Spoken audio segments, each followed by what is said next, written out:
Hello, hello! Welcome to another episode of History in the Dark. I am your host, Darkness the Curse. And before we begin, as always, thank you so much to my generous patrons, my British rail critics, and of course, my underwater train finders. Thomas Ward, Lord Captain Von Thrust III, Some Dude 267, Longsight, Joshua Long, Ohio Trucker 1, Royal Hudson 2860, Lord Hoth 444, Arthur Roy, Benjamin Owens, Panzer Kitsune 131-232, and Mr. Black Rose. You are the reason why this content remains at 10,000 subscribers. Yes, that is the first thing I wanted to do before I even began.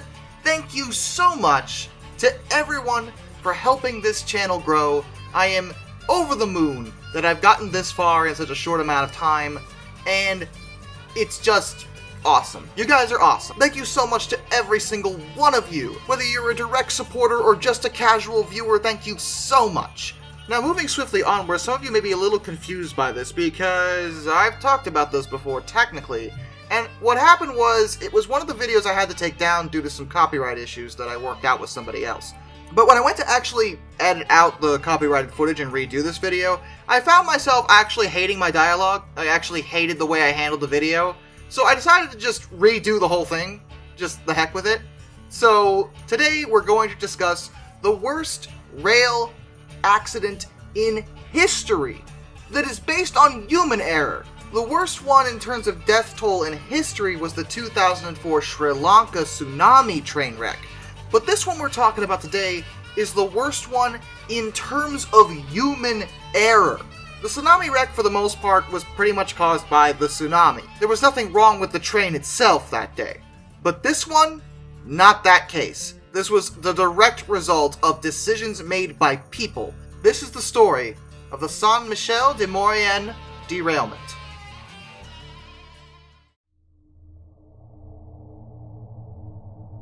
The year was 1917, in Europe.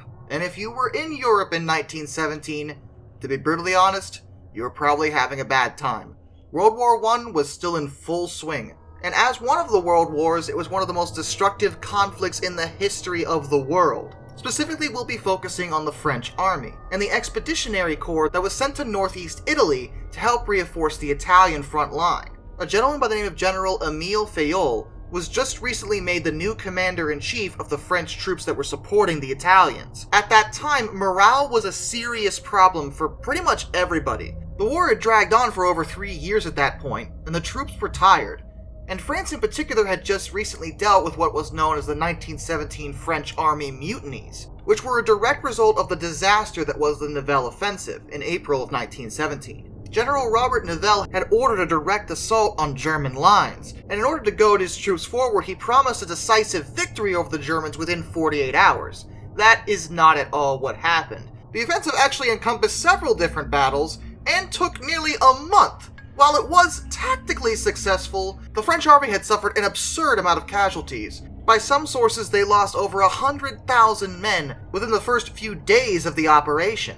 The added result of this was that morale for the French was at an all-time low. And the mutinies aren't adequately described as mutinies because that implies they actively attacked and took control of their own army from their superiors. That's not really what happened. What they did is that they maintained their own lines, but refused orders to attack. They refused to enter no man's land again. Robert Nivelle was sacked as a result of this whole screw-up, and he was replaced by General Philippe Pétain. As for General Fayolle, he was well aware of the morale issues in his part of the army. Some of the troops that were under his command supporting the Italians had actually been involved in the Western Front that would have been a part of the French army mutinies. So he thought he'd do something nice for his troops as he knew they'd been dealing with a whole heck of a lot, as anyone with eyes could have seen, so he made it so that the soldiers that were involved in the Western Front before they got to him were granted leave for Christmas so they could return home and see their families. By rail, it wouldn't be that far from northeast Italy to the middle of France where the soldiers wanted to go. At the end of November 1917, a rail transport plan was organized, specifically to transport the soldiers from Vicenza, an Italian city,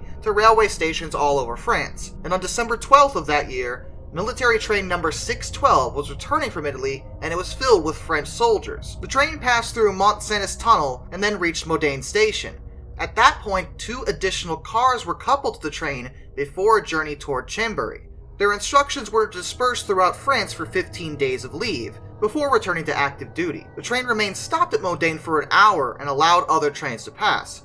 Most of the officers actually left the train during that stop, as they were going to take the Modane-Paris Express. The train in question was pulled by a single 10-wheeler, a 460. This picture isn't the actual locomotive, by the way, but it probably looked something like this. The train consisted of 19 coaches that were of Italian construction. It had 1 baggage van at each end, 15 cars at the middle, and then 2 fixed axle coaches added at Modane. The total length of the train was 350 meters, with a total weight of 326 tons. The official count says that there were 982 enlisted men of the 46th and 47th Divisions, but this is disputed, and it's likely that in the chaos of getting home, some men got on when they weren't supposed to, or perhaps there was simply a miscount. But 982 is the amount we know was on board the train. There was actually a shortage of locomotives in the area. The train length, if you recognize it's very long for a passenger train, especially of that time, was actually created by combining 2 other passenger trains together, resulting in a total count of 19. This is way too long for a single engine of that era. The average passenger train of that time would have been roughly half that length if there was only 1 locomotive. However, if they added a second locomotive, this wouldn't have been a major deal. Only the first 3 coaches on the train had air brakes, and the remaining coaches only had hand brakes, or no brakes at all. To compensate for this problem, 7 brakemen had been distributed throughout the train, and their job was to set the brakes when signaled to do so by the locomotive's whistle.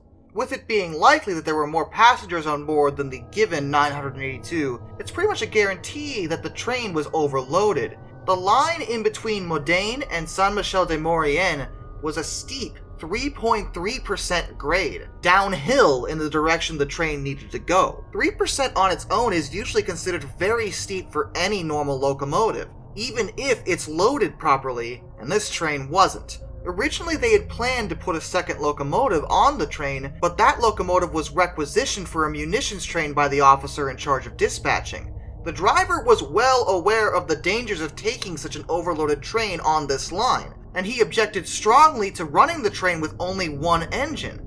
But his protests fell on deaf ears, and he was overruled by the transport officer. At 11:15 p.m., the train departed Modane Station and began its descent into the valley. The driver was as careful as he possibly could have been, only running the train at 10 kilometers an hour or 6 miles per hour on the first incline. But after the train passed Frigny, which was only a short distance from Modane, the train began to accelerate, and despite the driver doing his best to slow it, the brakes had no effect on the heavy train. There just wasn't enough of them to deal with the weight, and eventually it reached an incredible speed of 135 kilometers per hour, or 84 miles per hour. As the train continued to rush down the hill, approaching Saint-Michel-de-Maurienne station, the coupler on the first coach snapped, and it derailed going around 102 kilometers per hour, or 63 miles per hour. It's worth mentioning that the authorized speed in that area was only 40 kilometers per hour, or 25 miles per hour. The first derailment was all it took to cause a chain reaction. The wooden coaches slammed into one another, catching fire as a result of their overheated brakes and lit candles that had been brought aboard due to faulty electrical lighting. The fire was also made way worse because there were grenades and other explosives that were carried on board without authorization by some of the soldiers. Still worse, the derailment actually happened at a point where the railway line passed through a very narrow gap in the mountainous terrain. This meant that the heat actually couldn't escape very easily. So even in the cold December air, the immediate area surrounding the accident was an inferno, impossible to even approach effectively. The driver had actually not even realized the train had derailed until he reached the station. He was so focused on stopping the train that it was only when he brought the locomotive to a halt at Saint-Michel-de-Maurienne that he realized what had happened. Standing at the station waiting for another train that was headed for Modane were actually some Scottish soldiers, and they, along with the engineer and some other railway employees, immediately took the locomotive back up the line to assist in the accident. But the fact was there wasn't much they could do. They couldn't approach the wreck because of the heat, and the terrain made it even difficult to walk. Incredibly though, as bad as this accident turned out to be, it could have been a lot worse if not for the actions of the station master at La Praz. He had observed the train passing at an out-of-control speed, and he had managed to notify the station master at Saint-Michel-de-Maurienne, who in turn held a departure train that was full of British soldiers, which prevented a much worse head-on collision. The military hospital at Saint-Jean-de-Maurienne and a Boson-Vidor's pasta factory nearby became makeshift field hospitals and mortuaries for the victims. The rescue operation recovered 424 corpses from the wreckage that could be officially identified. A further 135 could not be identified at all. 37 more bodies were actually found strewn along the ballast of the railway between La Praz and Saint-Michel-de-Maurienne. These corpses belonged to soldiers who had jumped off the train in an attempt to avoid the accident. Out of 982 official people on board, only 183 men who had been on the train reported for roll call the next morning. The actual number of fatalities involved in this accident varies wildly because we're not entirely sure if the 982 is accurate, but it is believed that at least 675 people died in the accident, but it could have been as high as 800. And as awful as it was, you'd expect there to be some kind of recourse and investigation involving the issue. After all, it was completely preventable. There was no justification for sending the train out the way it was. None. They had a shortage of locomotives, true, but it doesn't mean you should risk the lives of a bunch of tired soldiers who just want to go on leave to see their families for Christmas. But believe it or not, we didn't find out the details about the accident until rather recently. The accident remained a classified military secret for 90 years. At that time, the French military was enforcing silence on the French press. The military didn't want the press reporting about the accident because it implicated French officers. They did launch their own internal investigation, realized the problem was definitely the overloaded train, and did call a court-martial to try 6 employees of the railroad. They were all acquitted of any wrongdoing. In June of 1923, the Minister of Defense, André Maginot, inaugurated a monument to the victims in the cemetery of Saint-Michel-de-Maurienne. Then in 1961, the remains of the victims were transferred to the National Military Cemetery of Lyon-la-Douai. And finally, on the 12th of September 1998, an official monument was inaugurated near the site of the accident, where it remains today, a solemn reminder of the lives that didn't have to be lost.